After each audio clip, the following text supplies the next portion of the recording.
कल का टॉपिक रह गया था, आज उसको पूरा कर लेते हैं। तो बिटकॉइन का क्या ट्रेंड चल रहा है, ये क्यों गिरा, और बुल रन ख़त्म हो गया कि नहीं, कहाँ तक जाएगा, कि कितना गिरेगा। कुछ लोग कह रहे हैं 2,20,000 तक जाएगा 45 दिनों में, कुछ कह रहे हैं 66,000 तक जाएगा नीचे, कुछ कह रहे हैं 58 की बाइंग ऑर्डर लगा के रखी है, कुछ कह रहे हैं 52 में ख़रीदूँगा। तो क्या सीन है बिटकॉइन का, वो आज डिस्कस करेंगे। और ये क्यों गिरा, और वैसे है तो नेगेटिव ट्रेंड में ही, क्योंकि 1 लाख से नीचे आ गया, 90,000 से भी नीचे आ गया। तो इसी पे आज डिस्कशन होगा अपना। और बहुत लोगों तो खैर ये नहीं जानते कि क्रिप्टो क्या है, बिटकॉइन क्या है, अल्टकॉइन क्या है, तो ये भी बताऊंगा। और ये किन किन फैक्टरों से इफ़ेक्ट होते हैं ये भी बताऊंगा। तो बने रहिए आज की वीडियो में। तो ये जो क्रिप्टो मार्केट है वो टेक्निकल से कई ज़्यादा फंडामेंटल और न्यूज़ पे डिपेंड रहता है, क्योंकि बहुत ज़्यादा इन्फ्लुएंशियल मार्केट है। कोई बड़ा आदमी कुछ भी बोल देता है तो बहुत जल्दी रिएक्ट कर देता है उस पर।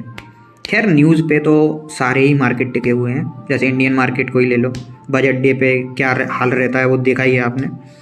और या फिर कोई क्वार्टरली रिजल्ट आ गया किसी कंपनी का, या फिर कोई पॉलिटिक्स में हेर-फेर हो गया, कोई और आ गया सरकार में, तो होता ही है वो तो चेंज। तो इसको छोड़ो, पर जो क्रिप्टो मार्केट है ना उसका फंडामेंटल देखने का तरीका थोड़ा अलग है। उसमें फैक्टर थोड़े अलग आ जाते हैं। जैसे इसमें देखा जाता है इन्फ्लेशन कितना है उस टाइम, रेट कितना चल रहा है, इंटरेस्ट रेट कितना चल रहा है, या फिर अनएम्प्लॉयमेंट रेट कितना है।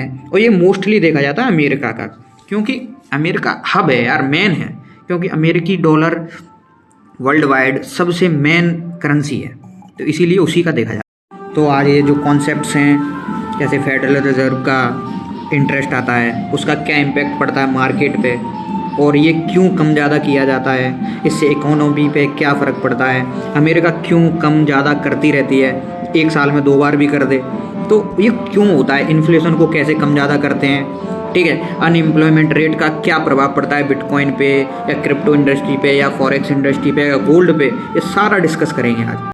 बहुत अच्छे अच्छे टॉपिक हैं, थोड़ा सा दिमाग लगेगा, थोड़ा सा, क्या पैसे वाली बात है तो दिमाग तो लगाना ही पड़ेगा तुम्हें, और सब एकदम सारे कॉन्सेप्ट क्लियर कर दूंगा मैं, बने रहिए। फुल यूट्यूब वाइब में बात होगी आज, बिल्कुल भी बकचोदी नहीं होगी, एकदम प्रोफेशनली।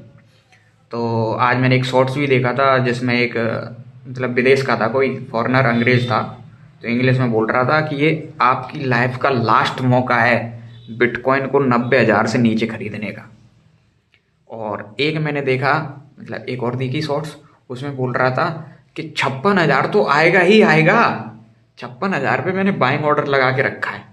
तो कौन सच बोल रहा है कौन झूठ बोल रहा है कुछ पता नहीं है। और सही बताऊं तो किसी भोसड़े वाले को पता नहीं है क्रिप्टो कहाँ जाएगा और कब फटेगा कब नहीं फटेगा। तो ये सब फेक है। पर हाँ, इन्फॉर्मेटिव वीडियो मैं बनाने जा रहा हूँ एक, तो देख लेना, मतलब इन्फॉर्मेशन तो होगी थोड़ी बहुत, ठीक है, बने रहिए। तो सबसे पहले बात करते हैं क्रिप्टो क्या है। क्रिप्टो एक ट्रस्ट है, एक भरोसा है, एक कॉन्सेप्ट है लोगों का, कुछ भी नहीं है। क्रिप्टो एक भरोसा है जिस पे लोग बिलीव करने लगे हैं। है डिसेंट्रलाइज्ड मनी है उसके रूप में देखा जा रहा है, लेकिन वैसे फिजिकली एसेट नहीं है कुछ भी है। और वैसे सिर्फ ट्रांजैक्शन के लिए ही नहीं यूज़ हो रहा है आजकल, तो खैर क्रिप्टो का बहुत यूज़ है, वाइड यूज़ है उसका। मशीन लर्निंग एआई में भी यूज़ हो रहा है, ऑटोमेशन में यूज़ हो रहा है, ठीक है। बहुत सारे कॉइन्स हैं जो ऑटोमेशन में भी बहुत यूज़ कर रहे हैं। और ये क्या ना, इथेरियम का ये ऑटोमेशन में बहुत तगड़ा काम है, बहुत तगड़ा, बहुत सारे सॉफ्टवेयर बना रहा है। तो काम तो चल रहा है, लेकिन ग्लोबली देखा जाए तो सारा टिका तो इंटरनेट पे ही है। तो मतलब इंटरनेट गायब, पूरा क्रिप्टो गायब, ठीक है। और इनक्रिप्शन पे टिका है। जब लेटेस्ट बोलते हैं ब्लॉकचेन टेक्नोलॉजी बहुत सेफ है, हाईली इनक्रिप्टेड, पर जब लेटेस्ट फ्यूचरिस्टिक क्वांटम कंप्यूटिंग आएगी, अभी तो खैर टाइम है, 10 20 50 साल बाकी है, लेकिन जब भी आएगी तब ये इनक्रिप्शन है ना, ये बिटकॉइन का और या किसी का भी, कोई भी डार्क वेब से लेके नीचे तक का सारा वेब, ये क्वांटम कंप्यूटिंग के लिए ये चुटकियों का गेम होगा, चुटकियों का। पर खैर अभी तो उसको बहुत टाइम है, लेकिन फिर भी मतलब फ्यूचर तो इसका जीरो ही है, आज नहीं है 100 साल बाद है, लेकिन जीरो ही है। लेकिन आज की बात करते हैं, ठीक है। तो क्रिप्टो की शुरुआत हुई पहले कॉइन बिटकॉइन से। तो बिटकॉइन एक कॉन्सेप्ट लाया था सतोशी नाकामोटो। ये कोई पर्सन है कि लड़की है कि लड़का है कि कोई ग्रुप है, किसी को नहीं पता। इसने एक पब्लिश किया एक पेपर 2008। तो 2008 में वो एक कॉन्सेप्ट लाया डिसेंट्रलाइज्ड मनी का एज अ क्रिप्टो, जो कि फर्स्ट क्रिप्टो था bitcoin based on blockchain technology. तो ब्लॉकचेन टेक्नोलॉजी क्या होता है, एक मतलब ब्लॉकचेन टेक्नोलॉजी का ये सीन है कि एक ग्रुप ऑफ कंप्यूटर होता है, मतलब जिसको माइनर्स बोलते हैं। तो उसमें क्या होता है, हर कंप्यूटर में जैसे कोई भी ट्रांजैक्शन होगा या फिर कोई भी माइनिंग होगी, तो वो पूरे कंप्यूटर में वेरीफाई किया जाता है कि ये सही हुआ है कि गलत हुआ है, कि जैसे ए ने बी को पैसा भेजा है या नहीं भेजा, तो वो वेरीफाई होता है। अगर वो वेरीफाई हो जाता है ब्लॉक, तो उस ब्लॉक को उस चेन में ऐड कर देते हैं, फिर नए ब्लॉक का वेरिफिकेशन स्टार्ट हो जाता है। ऐसे वो काम करता है। तो अगर कहीं भी कोई गड़बड़ होती है, किसी भी सिस्टम ने कुछ भी डिटेक्ट करता है, तो उस ट्रांजैक्शन को फेल्ड कर दिया जाता है। और डिसेंट्रलाइज्ड का मतलब होता है, डिसेंट्रलाइज्ड मनी का मतलब ऐसा पैसा जिसको कोई भी गवर्नमेंट रेगुलेट या कंट्रोल नहीं कर सकती है। वो पैसा सिर्फ नेटवर्क, जो नेटवर्क है कंप्यूटर्स का, वही रेगुलेट कर सकता है। उसमें भी ये कंडीशन है कि वो ब्लॉकचेन टेक्नोलॉजी है, तो मतलब हर हर ब्लॉक वेरीफाई करके ही ऐड होता है। तो अगर जैसे किसी ने फेक ट्रांजैक्शन कर लिया, किसी और के वॉलेट से अपने में क्रेडिट करा लिए कुछ बिटकॉइन या कुछ भी अमाउंट, ट्रांजैक्शन अगर किसी ने किया गलत, तो वो अगले ही स्टेप में, अगले ही सिस्टम में डिटेक्ट हो जाएगा और उसको ब्लॉक को कैंसिल कर दिया जाएगा। इसलिए वो एकदम ट्रांसपेरेंसी है। उसने दिमाग तो बहुत लगाया भाई कि डिसेंट्रलाइज्ड मनी, किसी का कोई रेगुलेशन नहीं, और प्राइवेसी में भी बहुत तगड़ा है। मतलब तुम्हारा नाम नहीं आएगा अगर तुम्हारा वॉलेट प्राइवेट है और पब्लिक नहीं है, तो आपका नाम भी नहीं आएगा कि आपने कहाँ ट्रांजैक्शन किया है। तो बहुत अच्छा था। तो ऐसा उसने सिस्टम, फिर उसने 2009 में लॉन्च कर दिया बिटकॉइन। अब उसने एक ऐसा इनक्रिप्शन, ऐसा सिस्टम बनाया कि नंबर ऑफ बिटकॉइन सिर्फ 21 मिलियन ही हो सकते हैं। मतलब टोटल नंबर ऑफ बिटकॉइन जितने भी माइन हो सकते हैं वो टोटल 21 मिलियन हो सकते हैं। ऐसा सिस्टम बनाया उसने, मतलब लिमिटेड सप्लाई थी। तो जब वो माइन उसने स्टार्ट किया, जनवरी में माइन स्टार्ट किया उसने 2009 में, तो माइन तो वो कर रहा था, लेकिन जो बिटकॉइन निकल रहे थे उसकी कोई मार्केट ही नहीं थी। मतलब कोई क्रिप्टो मार्केट तो थी नहीं, कोई डिमांड तो थी नहीं। तो उसने अपनी मर्जी के अनुसार उसने एक वैल्यू रख दी $0.003 पर बिटकॉइन। मतलब ये एक बिटकॉइन की कीमत थी उस समय 2009 में 0.003 US डॉलर। तो लगभग लगभग कितने रुपए हो गए, 20 पैसे। 20 पैसे का एक 20 पैसे का एक बिटकॉइन अक्टूबर में 1 करोड़ 10 लाख रुपए का था। चलो इस टॉपिक को बाद में देखेंगे, पहले उसका देखते हैं कि 2009 में उसने क्या किया। कि 2009 में उसने माइनिंग स्टार्ट कर दी। तो तब ऐसा सिस्टम था कि एक ब्लॉक माइन करके, वेरीफाई करके, ब्लॉकचेन में ऐड करने पे आपको एज अ रिवार्ड 50 BTC मिलते थे। मतलब 50 बिटकॉइन एक ब्लॉक पे, एक ब्लॉक माइन करने पे।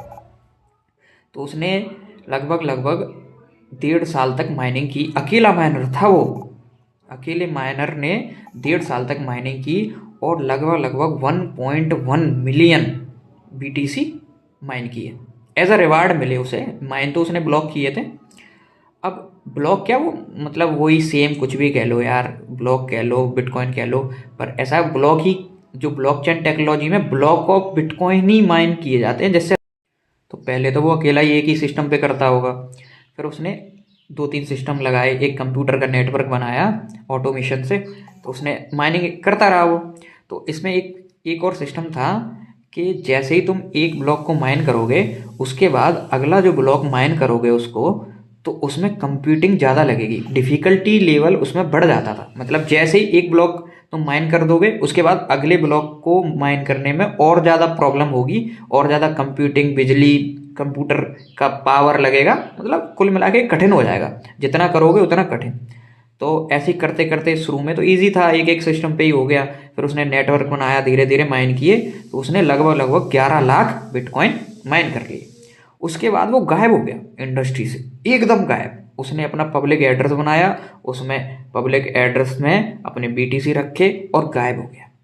उसके बाद एंट्री होती है, फिर एंट्री हुई नए माइनर्स, नए लोगों की, क्योंकि लोगों को भरोसा होने लगा इस टेक्नोलॉजी पे। और ये दम भी था ब्लॉकचेन में यार, डिसेंट्रलाइज्ड था, गवर्नमेंट को कोई चार्ज नहीं देना, क्योंकि कोई रेगुलेशन ही नहीं था, किसी पूरे वर्ल्ड में ही नहीं था, तो कोई टेंशन नहीं थी और बढ़िया इजी ट्रांजैक्शन था, इसलिए लोगों ने इस पर भरोसा किया और माइनिंग स्टार्ट कर दी।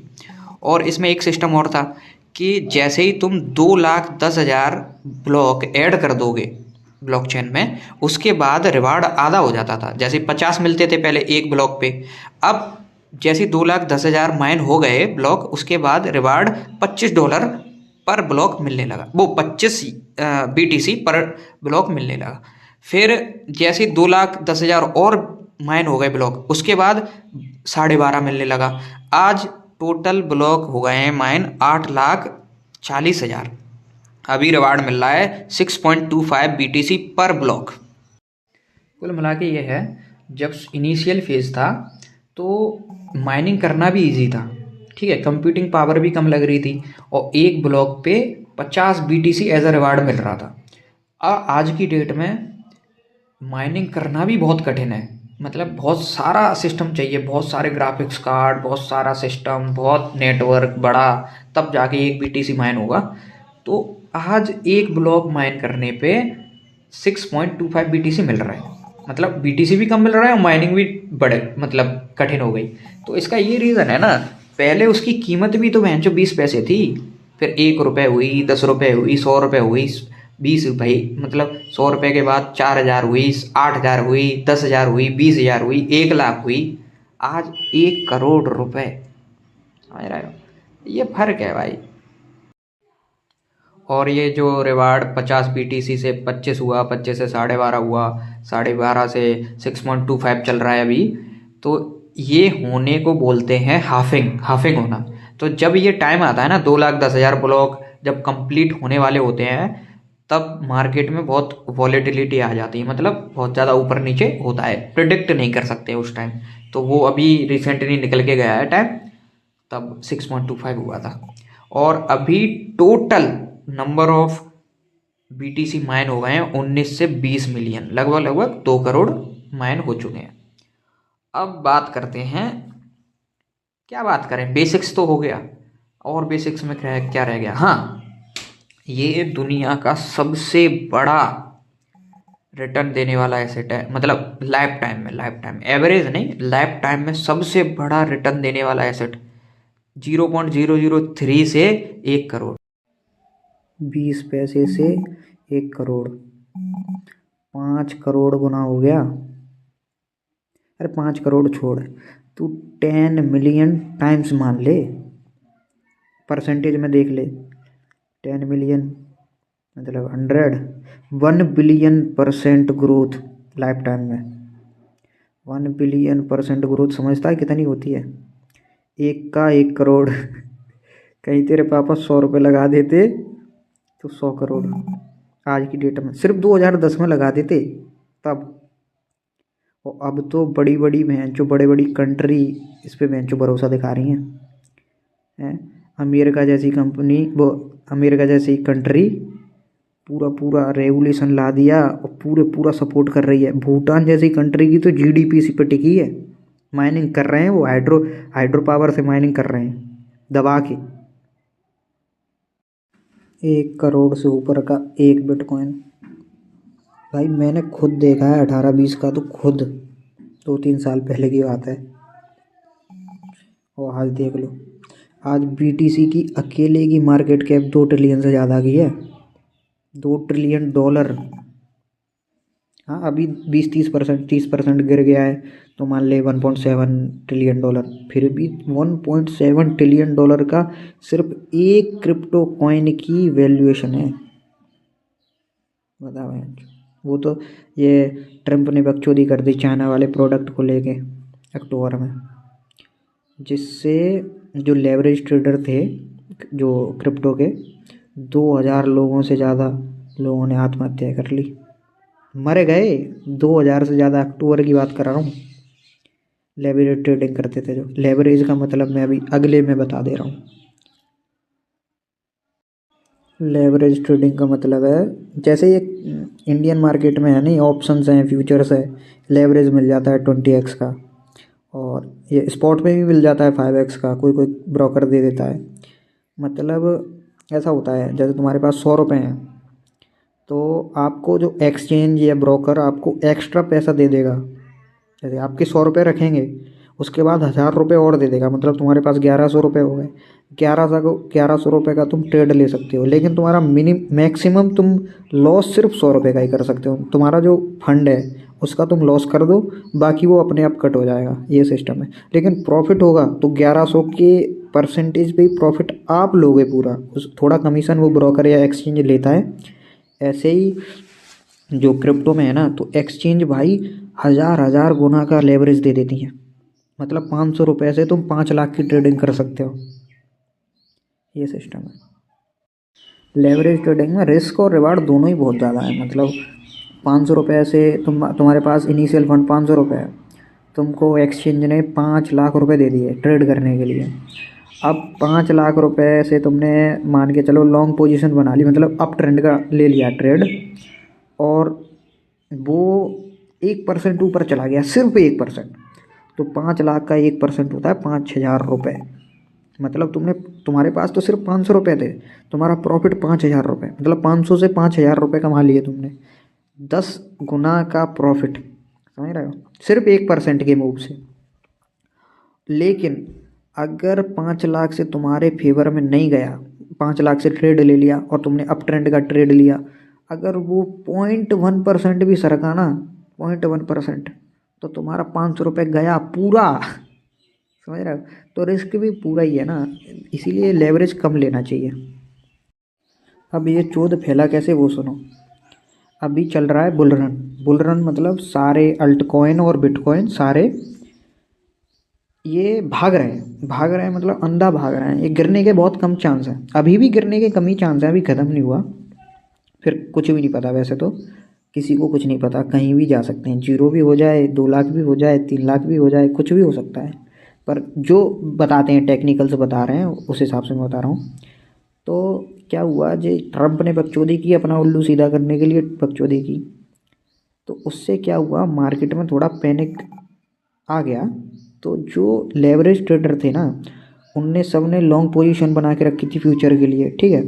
तो उनका स्टॉप लॉस नीचे था, पर स्टॉप लॉस तो नीचे था, लेकिन लेवरेज ट्रेडिंग का ये सीन होता है कि उसमें तुम्हारा पूरा कैपिटल वाइप आउट हो जाता, थोड़ा भी अगर तुम्हारे अगेंस्ट चला गया तो 1 ट्रिलियन डॉलर की अक्टूबर से लेके अभी तक मार्केट में 1 ट्रिलियन डॉलर का लिक्विडेशन हुआ है।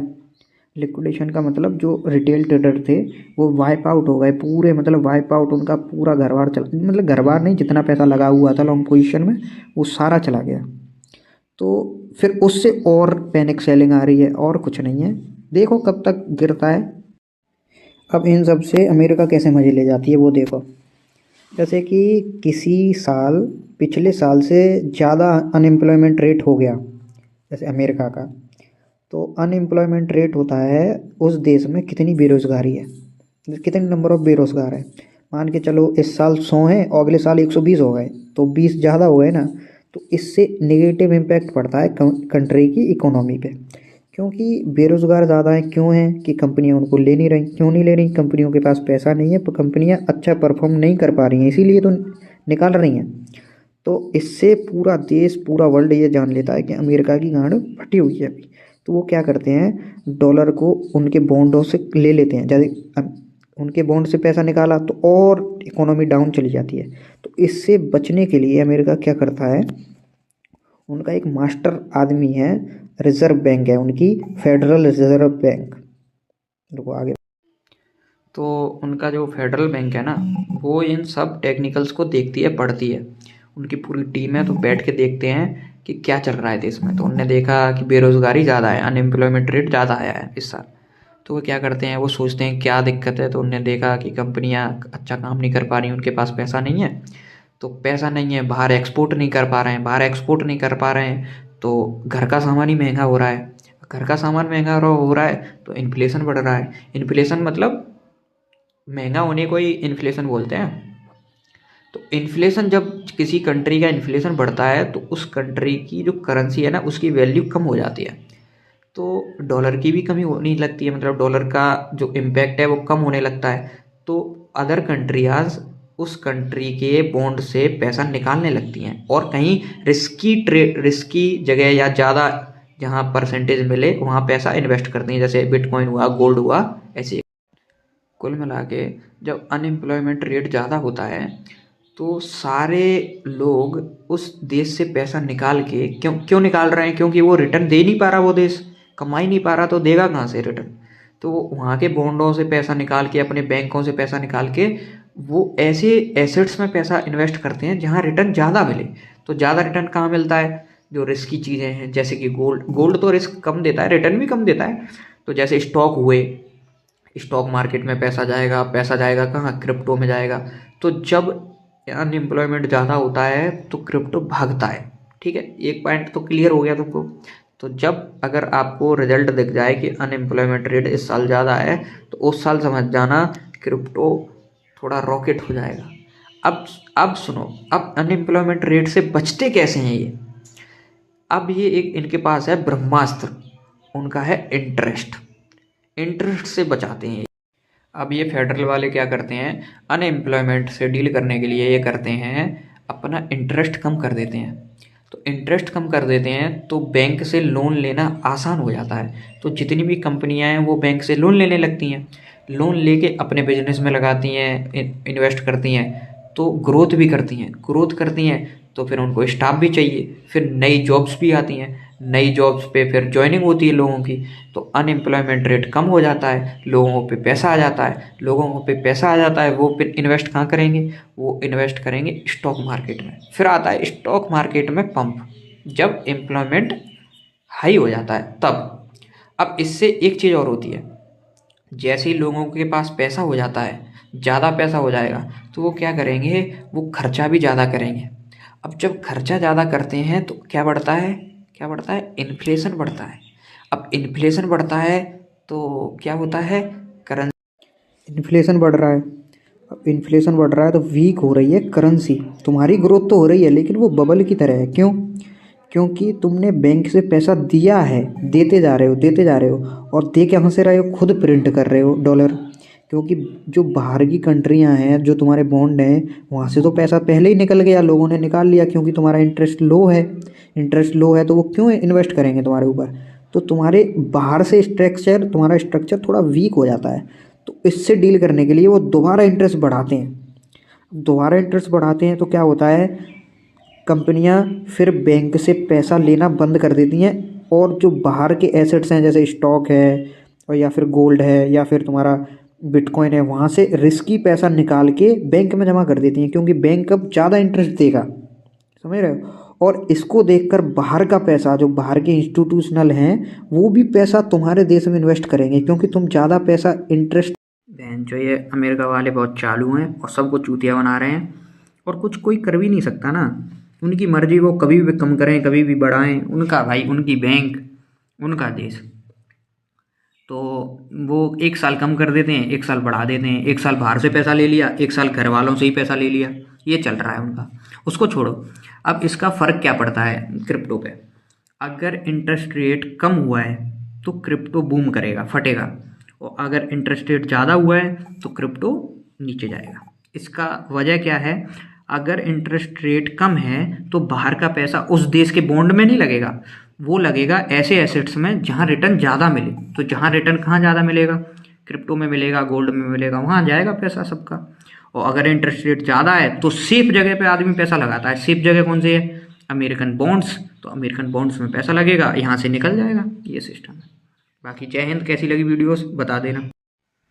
मेन मुद्दा तो रह ही गया, जो मेन चीज़ थी कि बिटकॉइन अगले 10 दिन में कहाँ जाएगा, ऊपर या नीचे? तो मैं आपको बता दे रहा हूँ एकदम करेक्ट, ये बात भूलना नहीं। किसी भी मादरचोद को, किसी भी, कितना भी पैसे वाला हो, कितना भी टेक्निकल का, कितना भी गुरु हो, किसी भोसड़ी वाले को ये नहीं पता है कि क्रिप्टो कहाँ जाएगा अगले 5 दिन में भी। समझ रहे हो? तो इसलिए खुद की एनालिसिस खुद करो, और या मत करो, एसटीएफसी में जाइए क्रिप्टो, अपने मजे लो जिंदगी के, ठीक है? और किसी का भी कुछ भी मत सुनो, किसी को कुछ पता थोड़ी है। ये मार्केट है, ये मार्केट है भाई, किसी को कुछ नहीं पता, कोई भी, सब फेक गुरु बनना है यहाँ। इसीलिए खुद की एनालिसिस खुद करो या मत करो, ठीक है? बाकी जय